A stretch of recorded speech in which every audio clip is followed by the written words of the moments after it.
Hey there, Alex Kidman, and it's May the 4th, which means, of course, it's time for lots of Star Wars merchandising. But in accordance with the laws of the internet, I am obliged to say, May the 4th be with you. Ho, ho, ho, he, and all that kind of jazz.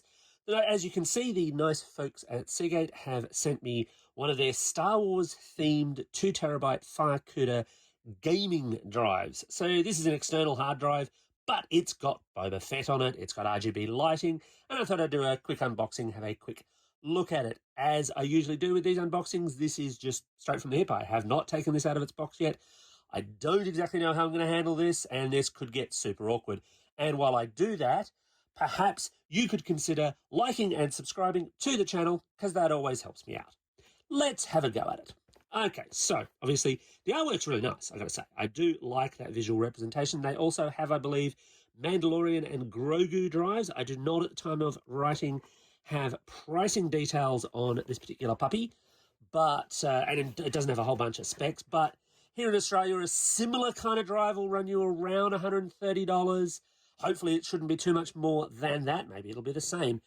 And it should be, if it matches up with their other drives, a 7200 RPM drive, because it's designed for gaming. It's designed to be reasonably quick. Okay, well, that was nice and easy, and I should just be able to slide the tray out here. Oh, you get quite a few things. You get things I didn't expect. Okay, so plastic insert tray, don't so much care about that. The drive itself, oh, okay, that's neat. I sort of thought that it was sitting on a little orange thing, but it's actually got a ridged piece here, and look, I'll be honest here, I'm not as up on my Mandalorian stuff, on my Star Wars stuff, as some of you may well be, but nice symbol there, obviously has some meanings, less so to me. Little Boba Fett logo there on the base, and then we've got your standard hard drive connector there. Nothing particularly special about the cable. It's not lightsaber coloured or anything like that.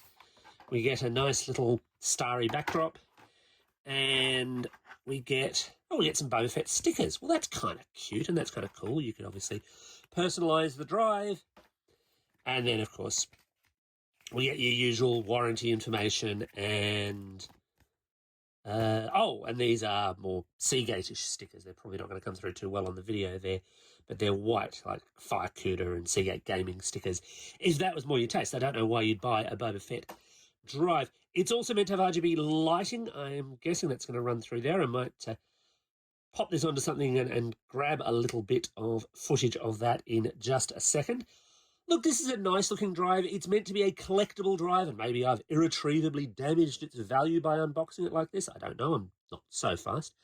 But it's obviously one for the Star Wars fans out there. Are you keen? Are you interested? Let me know in the comments below. I've got to get to testing this particular puppy. And here we have the drive in action. And as you can see, the RGB lighting is at the front, customizable, although from what I can gather, customizable on PC only. The Mac version, which is what I've got it plugged into at the moment, doesn't seem to support RGB customization, although I suspect if I plug it into a Windows machine, I could then have the customized lighting running on a Mac. That's usually the way those things go. Anyway, I've now got to work out what I'm going to do with my 2 TB of hard drive space, so I'll get to that. Thanks for watching.